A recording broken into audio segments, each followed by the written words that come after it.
Hey, what's the deal, YouTube? It's your girl, Miss Honey.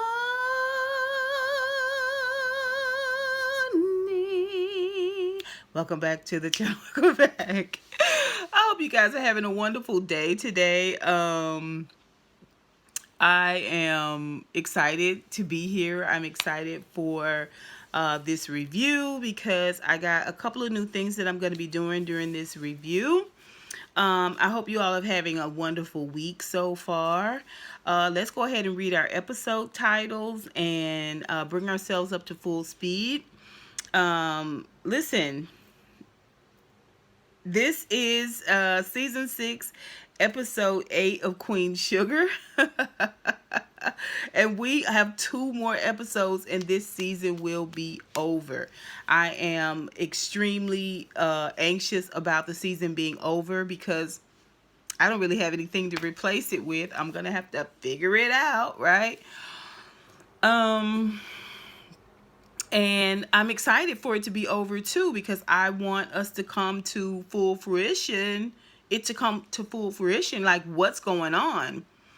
What's happening with this season? Is it a dream? I mean, what is... Right? But let's do our episode titles and bring ourselves up to speed with this whole poem type thing. If you could enter their dreaming and dream with them deeply, would you come back differently to a different day, moving so easily through that calm and depth, or maybe just stay there? They would bloom and welcome you, all those brothers and sisters. Okay, this is that episode, all those brothers and sisters, right? Is it making sense to anyone out there? Okay, listen, we're gonna do something a little bit different because I've got 2 review comments that I want to read from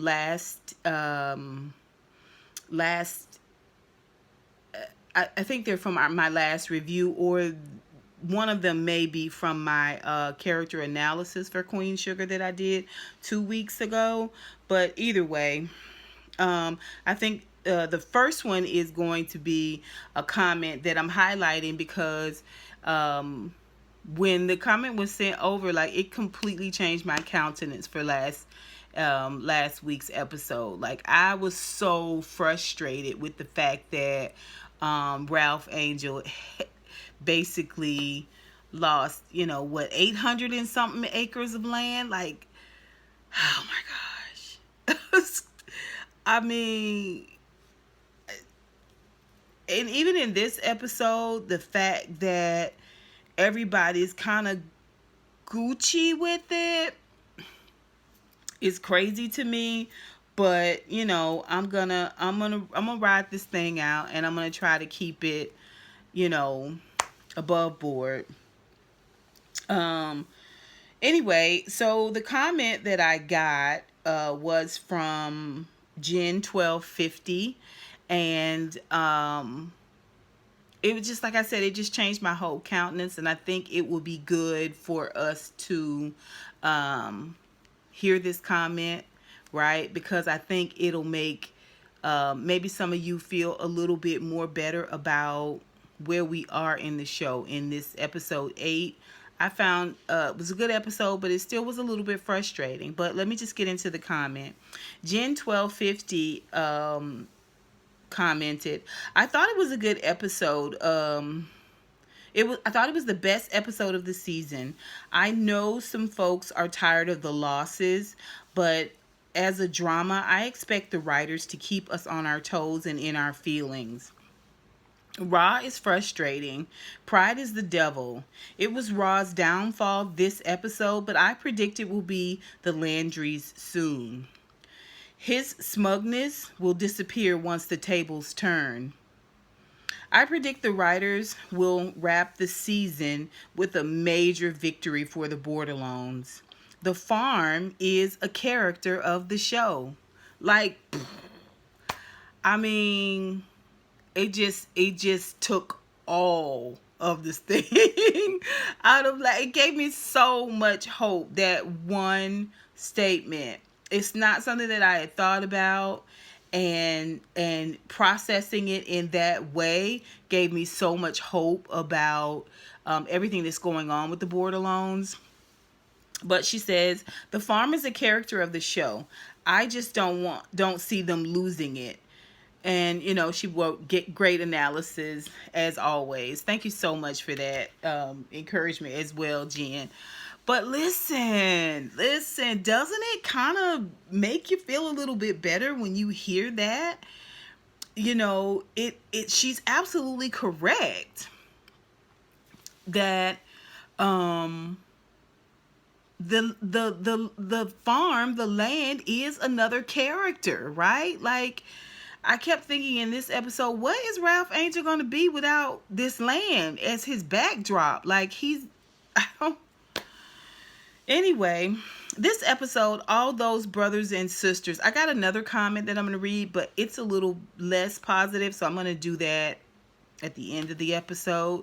The episode opens with Ra, who is in this sort of melancholy place, and Darla comes out and she comforts him, and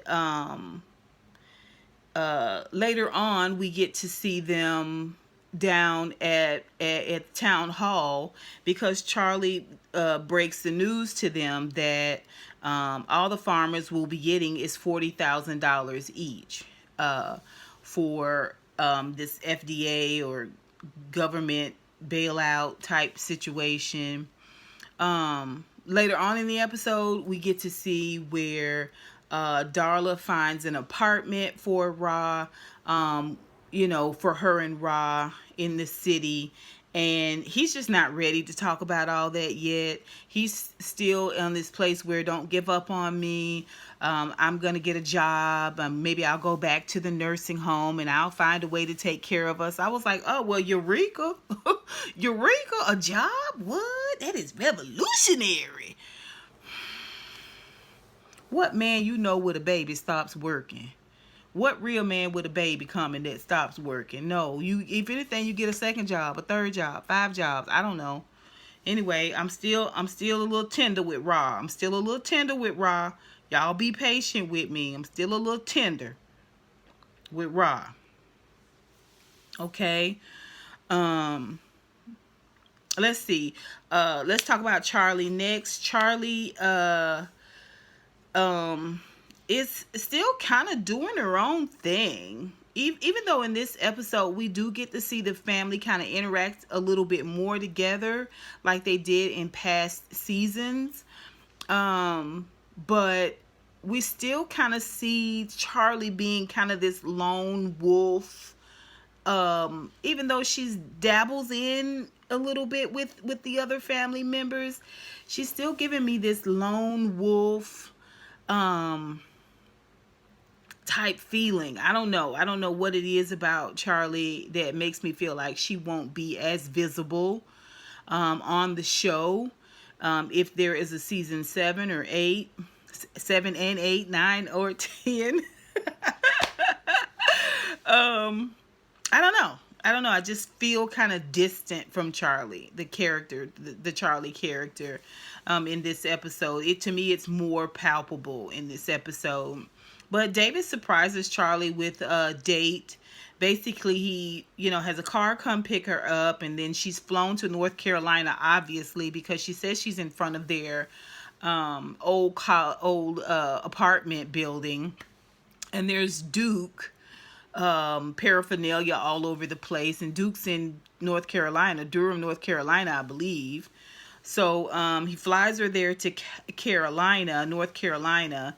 And, he's got the apartment set up exactly like it was when they used to be in college and they didn't have much money. And it's supposed to be this really romantic notion. It's fine, whatever.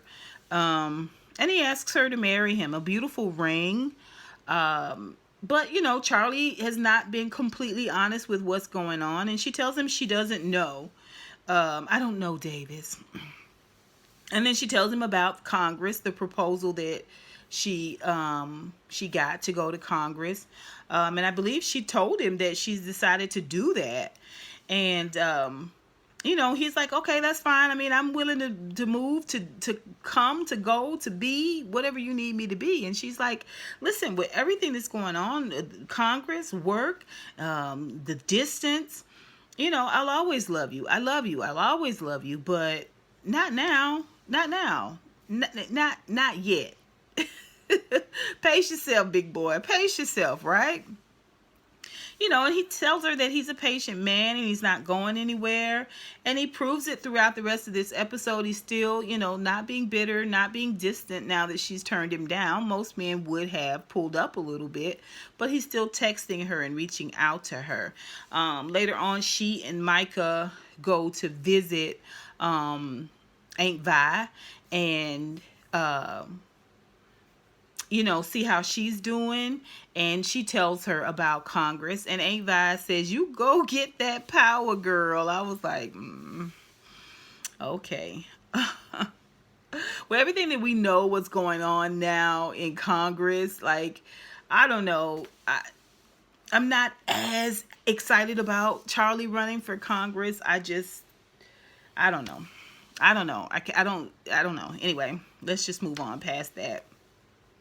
And Ava does ask about Davis and how he feels about it. And she was like, oh, he's fine. Yeah, we're fine. It's all fine. Everything's all good. But then she has this trepidation. She has this look on her face like she herself is unsure. But like I said, Davis is continuing to reach out to her, right? He's not a sore loser. He's not licking his wounds, going and tucking himself away, He's still reaching out to her and she seems to be responding. So let's just see what happens with her. Let's talk about this whole Nova situation, okay?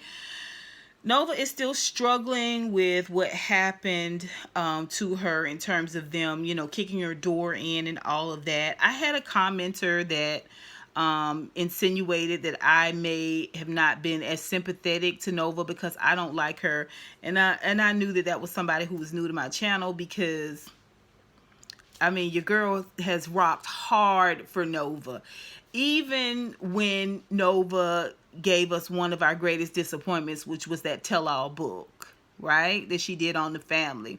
I still, although I spent a great deal of time chastising her, right, and letting her have it, I've always supported Nova, right, through all her antics, right, but I still stand by what I said. I'm just not buying this season's Nova. I'm not buying this pseudo fragility that she's giving us. I'm not. And I don't know if it's Rutina Wesley's acting. I can't say that it is because she's an amazing actress. It's got to be in the writing. Why I'm feeling this way, this scared-eyed, nervous Nova. Like, what?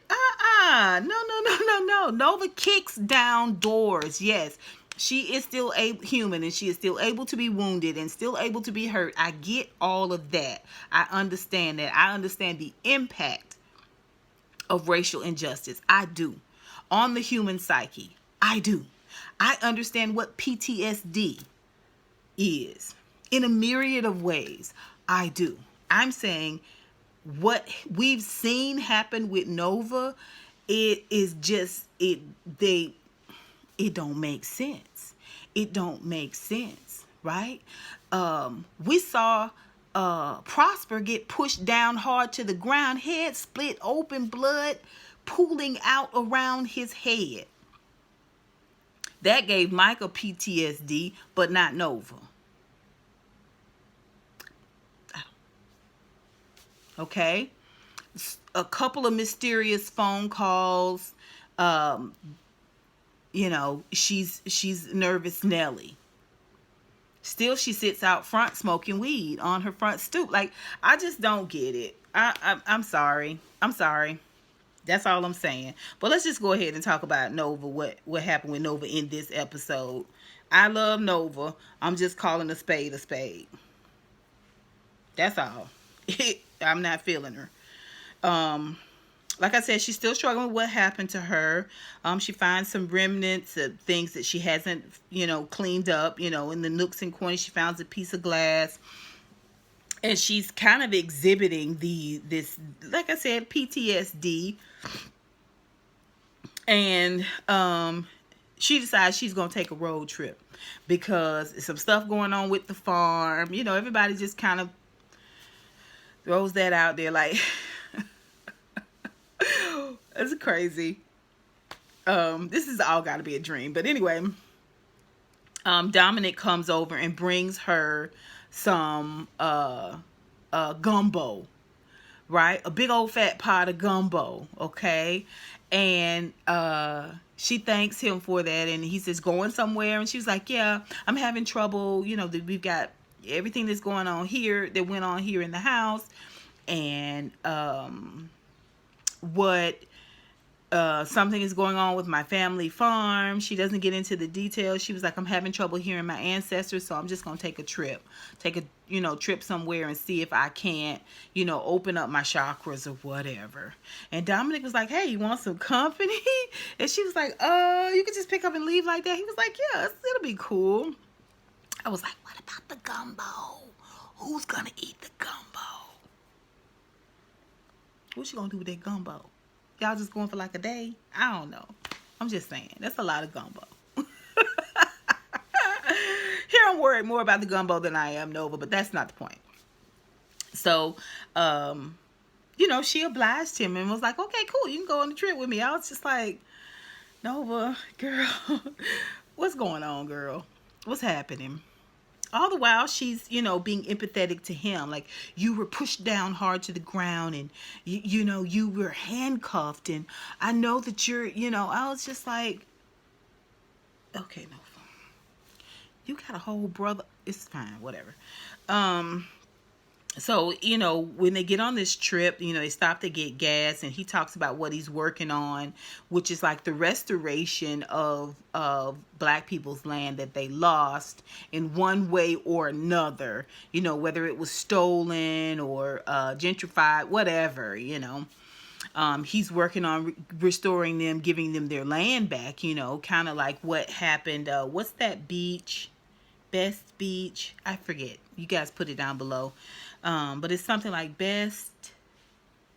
I can't think of it. But anyway, and she was like, oh, cool. What about, developing it? Development. Like, you restore the land, but what about development? He was like, well, baby steps. We're just, right now we're working on getting their land restored back to them. Never once does she say a word about what's going on with that farm. Is it because Ralph Angel stole? That's how he lost the farm? Because he did something stupid? So what? Okay, let's talk about it. Let's talk about the whole ugliness of it. Can you get my brother's land back, though? And what happened to the bones? The bones that she sent down to your university, Dominic, to be investigated, right?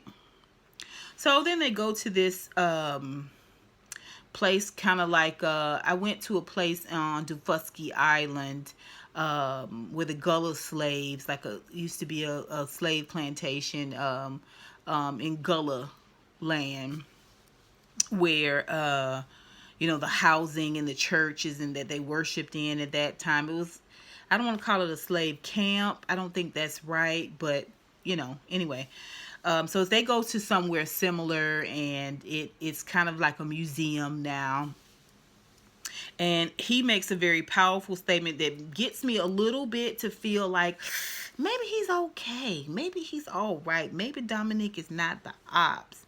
When he talks about it's a wonder that we don't pick up a rock, a stick, a brick, or a hammer and bash their heads out every time we see them. And it was a powerful moment because I feel that way all the time. All the time. I just think, how have we survived with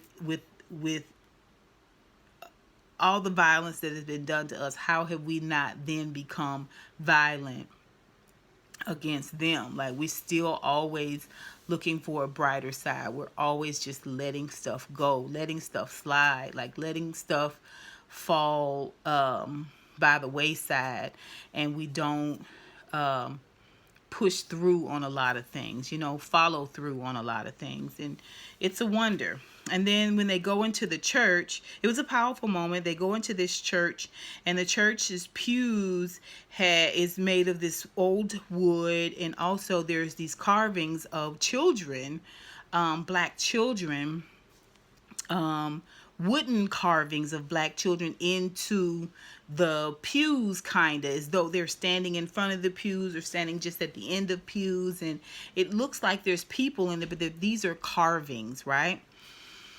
So there's also real live children in there playing, and Nova has a beautiful moment with one of the little girls there before her family whisks her off. And Nova then says, "We're the wonder. We are a wonder. We're the real wonder." And that was also an amazing moment. It was, this whole little conversation that they're having, even at the gas station, even though she didn't mention the farm, this was giving me, past seasons. It was giving me that same rhythm, that same earthy texture and tone that Queen Sugar is known for, right? And we got to see a little glimpse of our old Nova back. When they leave this place and they go outside, my antennae went up once again when Dominic gets a text, a phone call, and he just immediately cuts it off. And she's looking at him, and he's looking at the phone. That look, it makes you feel obligated to say who it is. Oh, it's my bosses, and I was supposed to deliver something to them by the end of the day. Yeah, Nova. You're supposed to deliver Nova to them by the end of the day. You think I'm not on to you? Now, he giving me a little bit of Tariq from Our Kind of People. Y'all know I do a review for that show, too. And it won't be back until November 9th, I don't think. But, which is my sister's birthday. But, Tariq claiming he loved Angela, but he putting cameras up in her house. He done took the cameras down and he took them down because he loved the two child. I don't know, but that's what Dominic is giving me. Dominic, says that he got to know her on this trip, got to know her a little deeper, and she got to know him a little deeper, and they go to kiss. And he pulls back and he says, you're so vulnerable right now with everything that's going on. I don't want to take advantage. It would be easy to take advantage of in this moment, and I don't want to do that, right? And she was like, oh, yeah, that's fine. And she's just got this big Kool-Aid grin, which any woman would have. Like, what a kind, considerate thing to say and or do, right? At the same time, I'm side-eyeing you, Dominic. Now, I don't know if you the ops and you having second thoughts about being the ops, or if you the ops and this all just plays into your plan. But I don't know. He still seems so suspicious to me. It looks like chivalry, but it feels dishonest. Y'all tell me what y'all think about Dominic down below. And where are those bones? What's going on with the bone situation? Like, we're not going to talk about that till like episode 10. Like, what's going on? Right? Okay, can I get a follow-up? Can I get an update on them bones? All right. Now, let's talk about Vi in Hollywood, because we had two outstanding moments, in my opinion, dialogue, emotion-wise, in this episode. The first of which is going to be Micah and Isaiah, so we're going to do that last. The second is Vi and Ralph Angel and Hollywood, and we're going to go into Vi right now in Hollywood. She's having some physical challenges, and she's attesting it to be or attributing it to being tired. Makes sense, right? But still, there's something going on. She's got these rashes, these outbreaks, and someone else mentioned, it may have been My Twisted Life of Poetry and TV, in one of her reviews for Queen Sugar, she may have mentioned what's up with Vi's lupus, because we haven't really referenced it this season at all. So she's got these rashes on her arms, and he's telling her, he's noticing, and she's like, no, no, no, you've got this gallery showing of Micah's to do down at your business, the Real Spot, and I want you to focus on that. You go on down there and have a good time, and I'll be fine. I'm gonna get some rest. So we see where Hollywood, down at the Real Spot, Ra is there, and a couple of the other guys, the farmers who just left the town hall, I guess, and they come right down to Micah's showing, down to the Real Spot, right? That's where the men go to hang out. And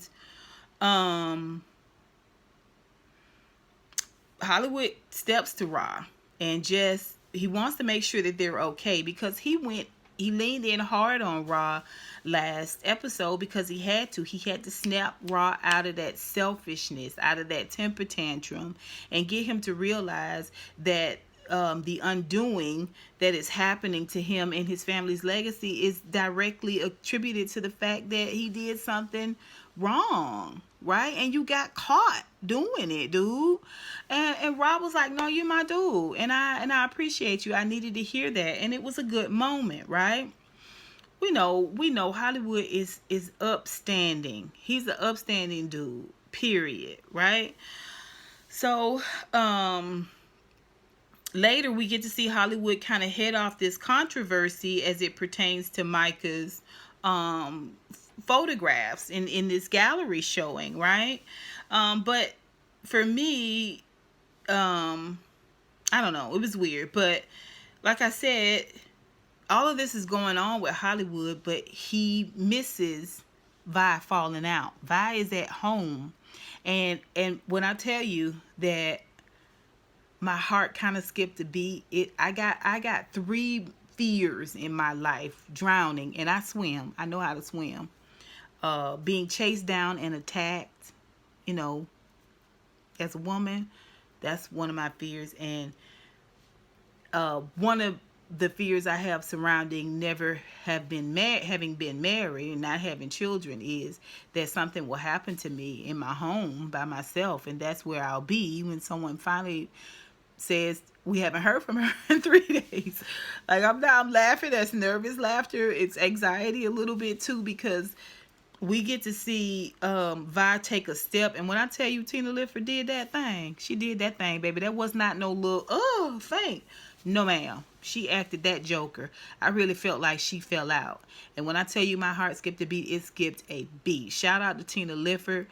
We have not had the kindest things to say about Aunt Vi, but it is not because of Tina Lifford, because Tina Lifford has given us Aunt Vi personified. Right? She understood the assignment this season, and we have felt it every step of the way. And this episode is no different. Absolutely no different, right? Hollywood comes home, and when he comes home and finds her, he's frightened. He's afraid. He wants to take her to the hospital, but she doesn't allow it. She says, I'll take my medicine, I'll get some rest, and I'll be fine.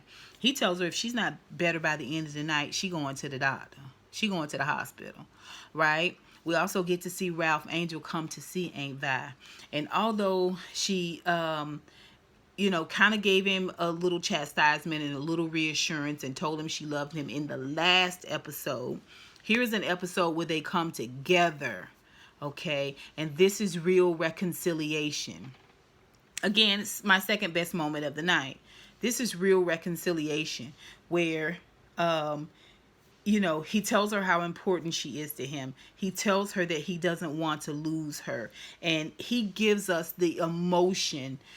They both are crying. She tells him that she checked that school out. It's a great school. She had no right to come against him with that. She wants him to know that we all make mistakes, and he is going to make mistakes, especially as a black man with so much responsibility and weight on him. He's crying. She's crying. I don't want to lose you. I think the world of you. I love you. It is an absolutely positively amazing moment. It's amazing moment. It's real reconciliation. This is what I did wrong and I was wrong for that. This is what I did in response to that and I was wrong for that. It has been hard being without you. Let's not fight anymore. Oh! It was so good. Like, I super enjoyed that. It was so, so good. You know, that love and that encouragement. Like, this, people visiting Aunt Vi, Charley and Micah and Ralph Angel, this was giving me, this is my Queen Sugar. This is the Queen Sugar I fell in love with. Right? Now, my favorite, I think, moment for this episode is the Micah Isaiah moment, right? So basically what happened, Micah has this event planned. He is doing a photo, a showing of his work, of his body of work, his photos that he's taken up until this point. And it's all surrounding, I think, black men, right? And so he's got some intimate moments, tender moments, loving moments, you know, black power moments, all of these things, different moments captured on film. And one of the gentlemen there has a problem with how close some of the guys are in the film, in the photo. And so you know, Isaiah is there as well, and they had come earlier and talked with these same men, Hollywood, Raw, and they had talked to them about revolting, about pushing back, and not just accepting what's given to you, but asking for more, right? So I just want to give you like a full, well-rounded sense of how Micah he and Isaiah came into the situation.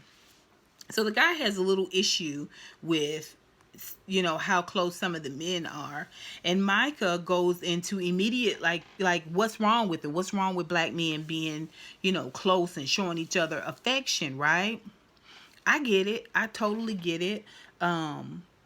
You know, my brothers and my dad hug and, you know, give each other a kiss on the cheek. I I don't see what the problem is. It's not like tongue kissing or something. Like, I could see how you would mistake that for being too intimate, maybe in public, or I don't know. Maybe you would scoff at that.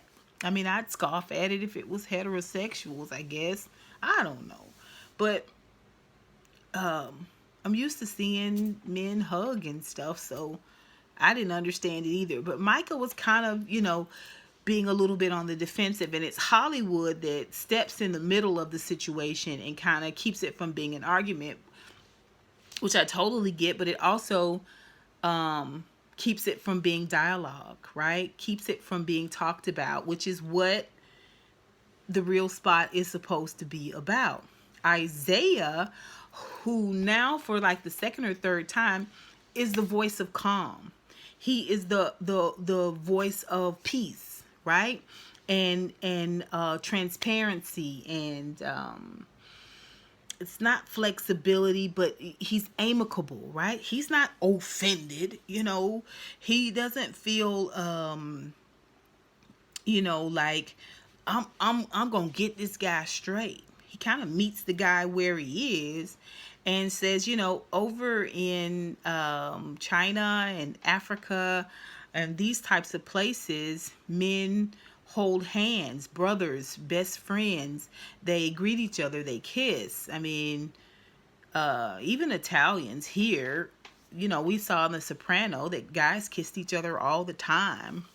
right? So he kind of explains this, and he talks about when he was in Rwanda, he would see men hold hands, and they would be brothers and friends and that type of thing. And Micah is just standing back like, I think he wants to protect Isaiah, but Isaiah seems to have this, right? And I think also he wants to fight. He wants to revolt. He wants to speak up. He wants to get his point across. He wants to be clear where he stands, right? Even though I don't think he's very sure himself. I don't think so, which may explain his frustration. He was like a deer caught in headlights. Isaiah handled the whole thing. And even when the guy was like, oh, okay, well, I didn't know that went on in Rwanda. And then when he walks by Isaiah, he says, but you're not in Rwanda.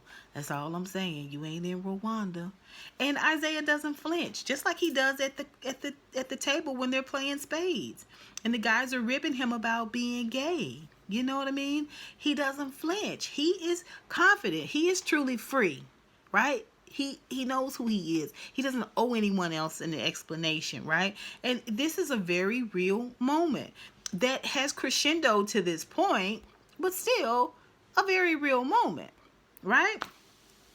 Okay, so they get back to the room, and Micah's feeling kind of away, and Isaiah doesn't notice at first. He's just like, great show. I can't wait to see your next one. He was like, it's not going to be a next one.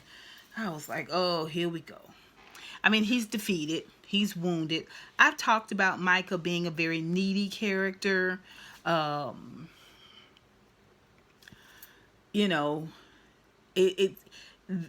week when the professor comes into the room right before she decides she wants to, take that little ball of Micah yarn and pat it around in the bedroom a little bit more. The way she came in the room, I don't know if it's her stature or what, but he almost seemed childlike, right, in that moment. And now I'm not so sure if it's about stature and height, that type of thing. It just may be the Micah character, because here he gives us, this childish type of immature type of way that he's handling the whole situation. Now, Isaiah isn't offended. Isaiah isn't hurt. Micah is trying to not only have this temper tantrum type moment, but he's also projecting onto Isaiah. I'm pissed off. I'm angry. I feel defeated. Why are you so joyful? They're picking at you. I've defended you. Okay? But like I said, it escalates to that point because, Isaiah tells him, hey, you got to have another show. You can't let this defeat you and people's stupid comments. It's not just people's stupid comments. And he was like, hey, listen. He puts his hand on his shoulder, and Micah kind of looks at the hand and I was just like, what are you doing, Micah? And he's like, it hurts Isaiah's feelings. Now, up until this point, he has been confronted now more than twice with people making assumptions about who he is. But it's not until his friend, someone he trusted, begins to pull away and act as if something's wrong with him.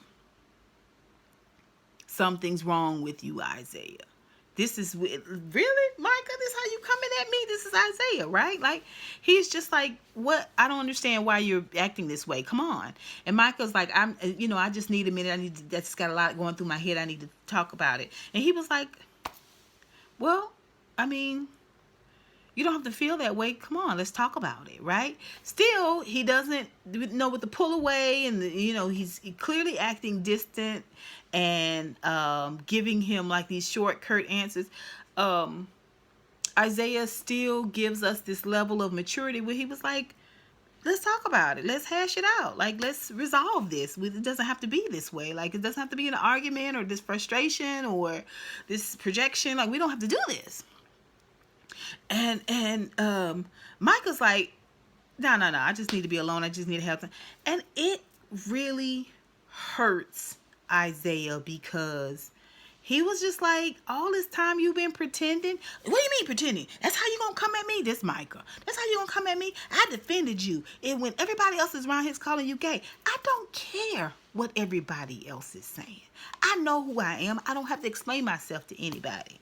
But the way you coming at me? Nah, man. Nah. I'm not the one here with the problem. It is you, sir. It is you. Tears, crying, upset.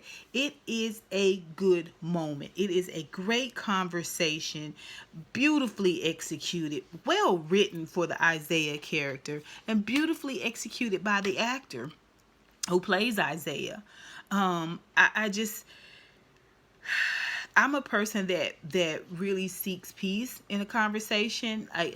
We can go there, we can, hash it out and but for me personally, let's just talk about it. Let's just talk about it. Let's just figure this thing out, right? And I appreciated that in the Isaiah character. And he just literally exposed Micah. I mean, Micah kind of exposed himself through his immaturity, but Isaiah's level of openness and self-awareness really exposed just how confused Micah really is. How confused he really is. Like, he's not sure yet where he falls, where it lands. And the mere fact that he's never even asked Isaiah specifically what his preferences are says a lot to me. But it was an absolutely, positively great moment. My favorite of the entire episode. I loved it. I'd love to hear what you guys think about it. I'd love for you to put that down below. Now, let's get to this last comment. Okay, so He says, stop comparing this great show to Good Times, please. The two shows are nothing alike. I beg to differ, right? I see your point, right? Because of the texture and the depth that we've gotten from Queen Sugar over the last 5 seasons, even in this season. But the losses, as Jen said, are palpable, and they're continual. And I do understand that we need drama. I definitely get that. But at the same time, like, you can't be that oblivious to the fact that these characters are taking hit after hit after hit. And for it to be written, I guess it was more dramatic for sure, right? Because we're all talking about Ralph Angel losing this land.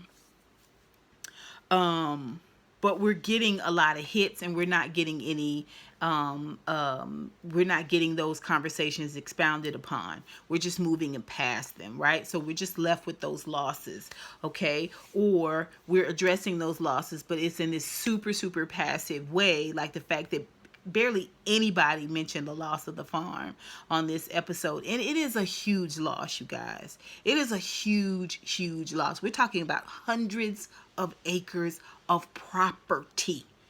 Okay? They ain't making no more property. Okay?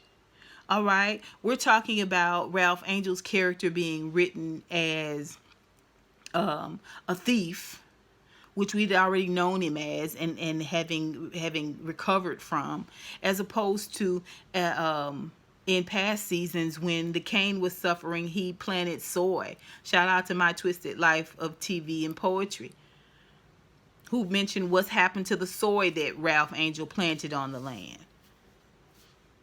The soy wasn't yielding anything. We're talking about writing this character in this way, as opposed to writing him in a way where he reinvents himself. He could have become a small business owner, built out another business, and so could have Darla. But it wasn't written that way. It was written from this place of payday loans and foreclosure and repossession and thievery. Like, come on. If that ain't Good Times-esque, it might not be Good Times, my dear, but it is good times-esque. And I'm sorry, we're better than that. And it's time that we be written in a way that is more positive. Way more positive than it is negative. You get what I'm saying? Like, we don't need these constant losses, these back-to-back losses, these egregious losses to prove that we have emotion and we have depth. We can prove that through our creativity and showing our creativity as a people and our resilience, right? And our brilliance, our creativity. Come on. Come on. Peanut butter. Okay, the stoplight. Come on. We've been inventing and recreating and redoing and reworking stuff for centuries, darling. And I wanted to see it here. And I'm not gonna be ashamed of that. That's all I'm saying. I hope you guys enjoyed this episode. I hope you guys enjoyed this review. I can't wait to hear what you think. See what you think down below. Let's get into it. I'm going to continue to check both places for my comments. So if I don't get you right away with the reply back, please, please, please just be patient. I am definitely on top of these comments. Okay? Until next time, honeybees. Mwah, mwah, mwah.